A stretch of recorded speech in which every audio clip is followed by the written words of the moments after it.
El día de hoy voy a responder algunas preguntas difíciles que me encontré en internet. Espero que pueda responder algunas, no sé cuáles son, apenas las voy a leer.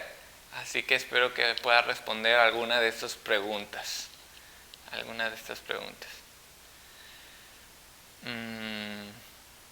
Por ejemplo, aquí hay una pregunta que dice que si en el principio solo estaba Dios y Él creó todo, ¿por qué crearía a ángeles con la capacidad de desafiarlos? Y habla de Lucifer. Bueno, y esa es una pregunta difícil y es una pregunta, yo creo que nadie ha tratado de responderla, porque sí está difícil. Unos dicen que el libre albedrío, Dios no tiene ángeles robots, tiene ángeles libres de decidir, y como conocen a Dios, pues la mayoría decide a Dios, pero el orgullo es un pecado muy grande, y que cada quien tiene libertad de decidir qué hacer, pero yo pienso que como Dios conoce todas las cosas, Dios conoce el fin desde el principio y Él sabe todo, es porque Él a través de todo esto quiere mostrar su gloria de una manera que de otra forma no la podría mostrar. Él quiere mostrar lo grande y magnífico que es a todas sus criaturas. Y esa sería mi respuesta más o menos. Otra pregunta es que, ¿por qué confiar en Dios o en el plan de Dios dado a su récord de fracasos? Bueno, en la historia vemos que una civilización, una tras de otra, fracasa, y somos nosotros los que fracasamos. Una civilización tras de otra es infiel a Dios, y Dios nos creó y nos creó para alabarlo, y somos infieles. Entonces pareciera que Dios fracasó en su intento, ¿verdad? Pero yo creo que en el plan de Dios todos los fracasos van a servir para su gran gloria que se manifestará en los últimos tiempos. Entonces podemos ver que todo lo que hace Dios es para mostrar su gloria. Incluso nos perdona a nosotros, no, sí por amor a nosotros, pero su última motivación es por amor a sí mismo. De hecho hay un pasaje, está en Isaías 43:25, dice: Yo soy el que borro tus rebeliones por amor a mí mismo, y no me acordaré más de tus pecados. Entonces, sí nos ama y nos borra nuestros pecados, pero la última motivación que Él tiene es por amor a sí mismo, por amor a sí mismo. Entonces eso es lo que pasa. Vamos a ver otra pregunta. Los cristianos argumentan en contra de la evolución diciendo que no hay personas que sean mitad mono y mitad hombre caminando hoy día, ¿cierto? Entonces, ¿por qué no vemos gigantes, serpientes y asnas que hablan, o otras criaturas míticas que menciona la Biblia? Oh, interesante. Bueno, esa es una pregunta. Pues si vamos a ser bíblicos, vamos a decir que Dios trabajó de diferentes maneras en diferentes tiempos.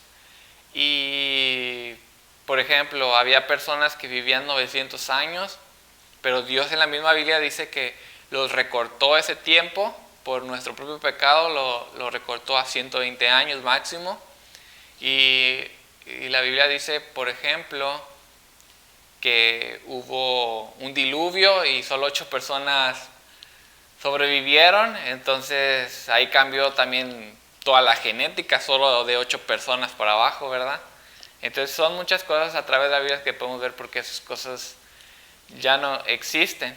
Ahora, evolución o no evolución, no sé. No como lo dicen los científicos, de que venimos de un pez o venimos de la nada, pero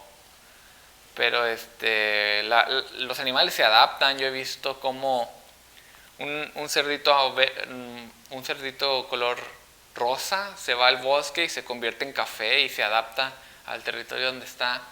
Dios hace todas las cosas con inteligencia, ¿no? Vamos a tratar de responder otra pregunta. ¿Por qué los cristianos comparten las mismas estadísticas de tasa de divorcio que el resto de la sociedad? ¿Cómo fracasan los matrimonios cristianos si son santificados por Dios? Oh, qué buena pregunta, ¿eh?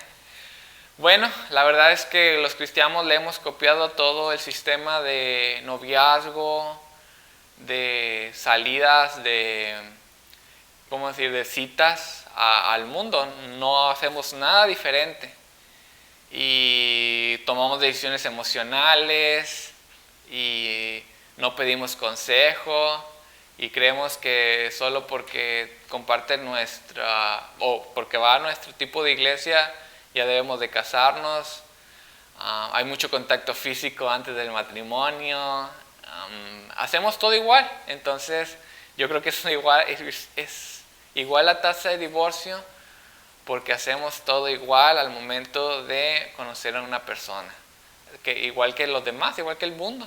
Así no hacemos ninguna diferencia. Antes en el pueblo judío los papás elegían o el hombre elegía a la mujer y tenía que ir con los papás a pedir matrimonio. Entonces él regresaba y construía su casa. Entonces cuando tenía la casa lista, iba por la mujer, tenía la boda y se regresaban.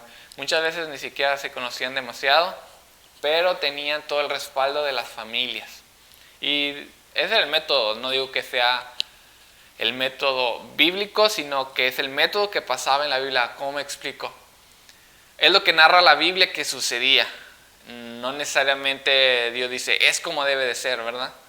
Pero sí deberíamos tomar los principios, como poner a los padres primero antes de tomar una decisión, ir y prepararnos antes de casarnos, saber que el compromiso es con Dios, no como entrar y salir de una relación como lo hacemos ahora en día. Eso es muy interesante. Otra pregunta. En el libro de Lucas 19:27 Jesús dice, y también aquellos mis enemigos que no querían que yo reinase sobre ellos, traedlos acá y recapacitadlos delante de mí. Esto no parece bastante claro que Jesús haría que los cristianos matasen a los no creyentes. ¿Cómo explicas esto? ¿Convertirlos o matarlos? No entendí, déjame leo Lucas 19:27, déjalo pongo aquí. Lucas 19:27. Dice, y también aquellos mis enemigos que no querían que yo reinase sobre ellos, traedlos acá y decapitadlos delante de mí. Vamos a leer el contexto. Es importante leer el contexto siempre. Estamos buscando Lucas 19:27.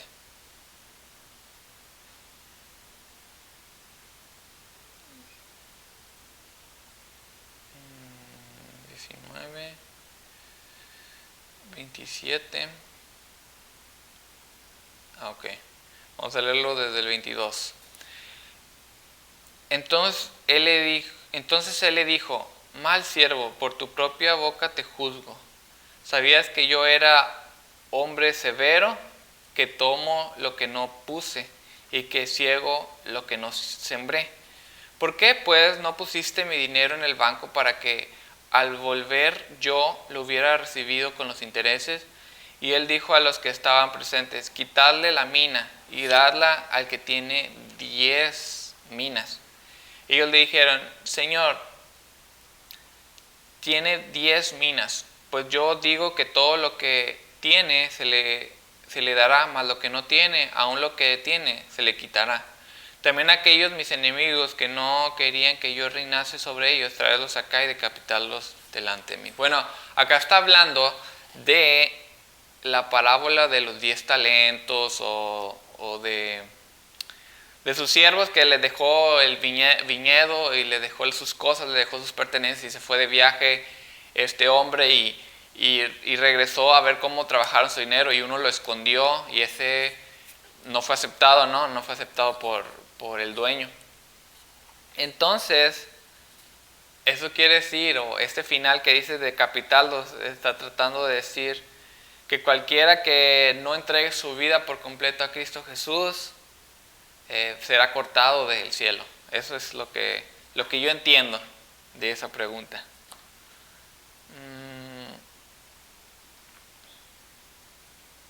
Esa está buena.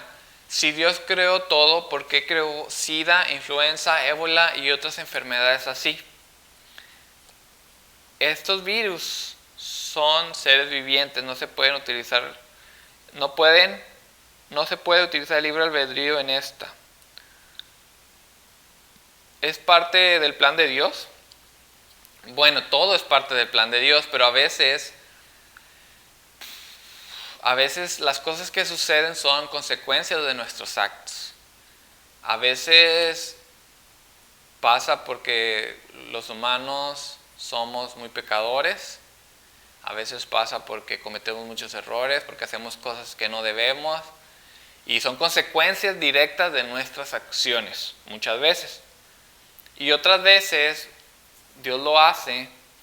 Pero bueno, acá estamos viendo acerca de la moral, de que si Dios es un Dios bueno, ¿por qué mueren muchas personas? ¿Por qué enferman niños? ¿Y por qué pasan muchas tragedias? ¿Y por qué pasa todo esto? Y ahí estamos hablando de la moral.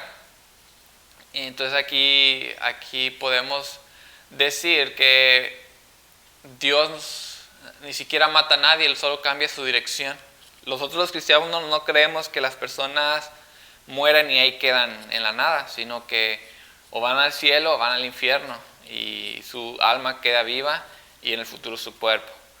Pero acá, si esta persona fuera atea, yo le preguntaría, bueno, ¿tú crees que las personas vivas es bueno? ¿Bajo qué estándar crees eso? Si una persona creyera que es malo y otra persona creyera que es bueno, ¿cuál es la diferencia? ¿Qué hace a una opinión mejor que la otra opinión? Eso yo le preguntaría. Y yo le diría, si Dios existe, tenemos una base para poder juzgar las cosas. Pero si Dios no existe, ¿qué tiene? ¿Qué pase? Si Dios no existe, solo somos materia y esas cosas pasan al azar y todos morimos y la vida no tiene sentido. Pero si Dios existe, todo tiene un propósito. Si Dios existe, todo tiene una razón de ser y Dios va a sacar lo mejor de todo al final para sus hijos. Eso es verdad. Y alguien dijo una vez que el ateísmo quita a Dios, pero no quita el dolor de las personas. No quita el dolor de las personas. Vamos a ver otra preguntita.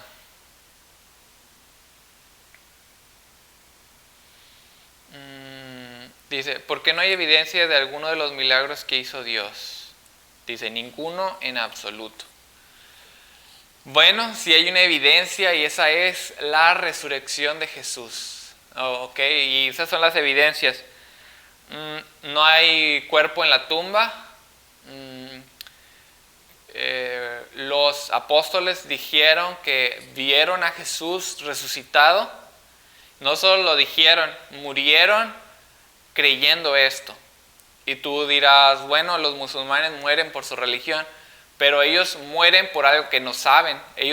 A ellos le contaron lo que su religión dice.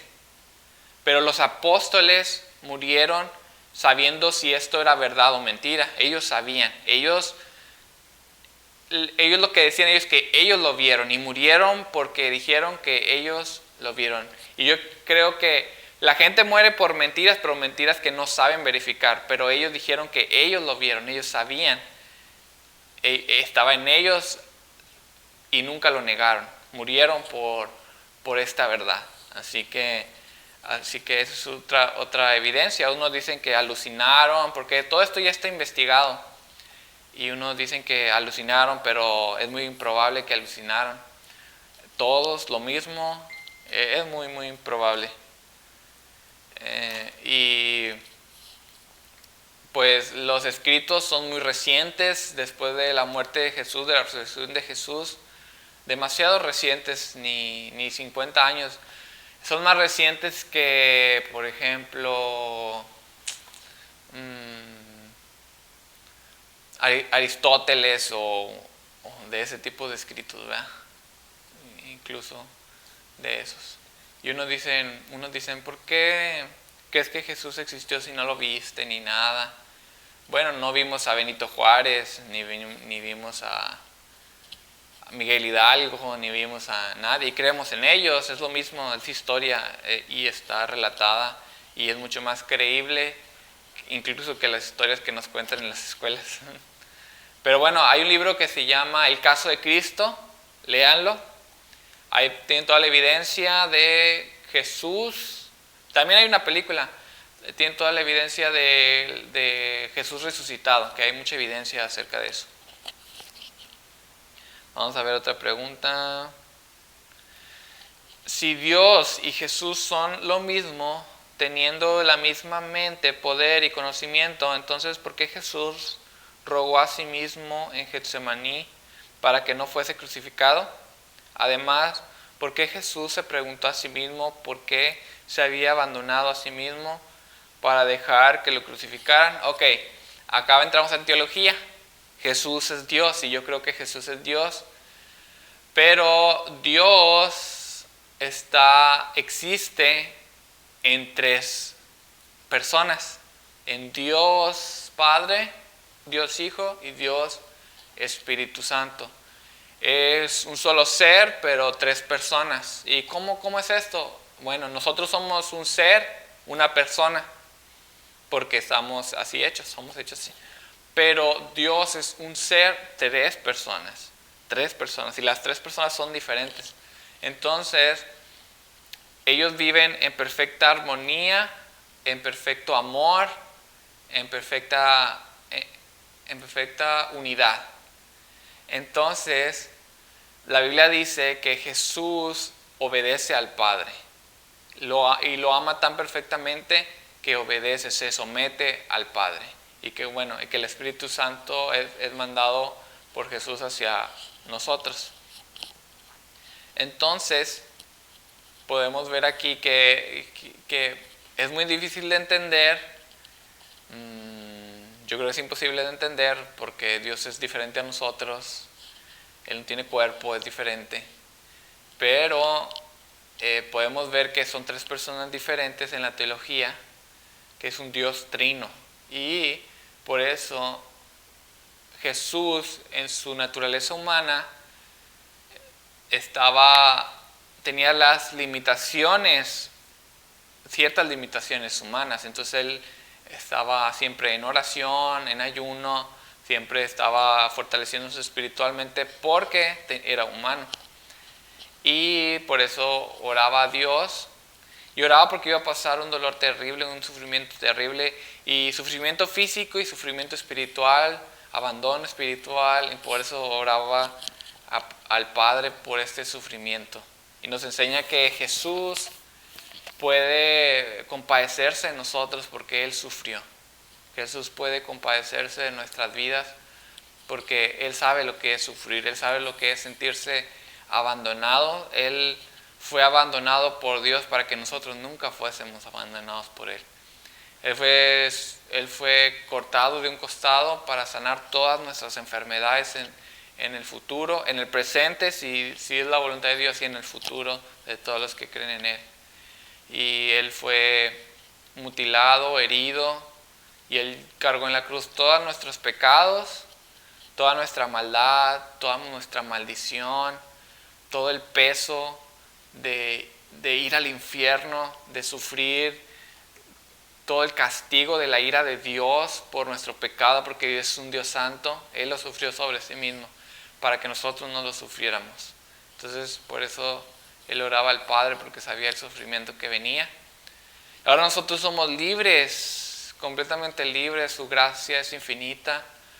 Su gracia toca nuestros corazones y no nos deja, nos persigue y nos abraza y nos da mucho amor, su gracia. Por eso aquí que Jesús sufriera y llorara sangre en el Getsemaní,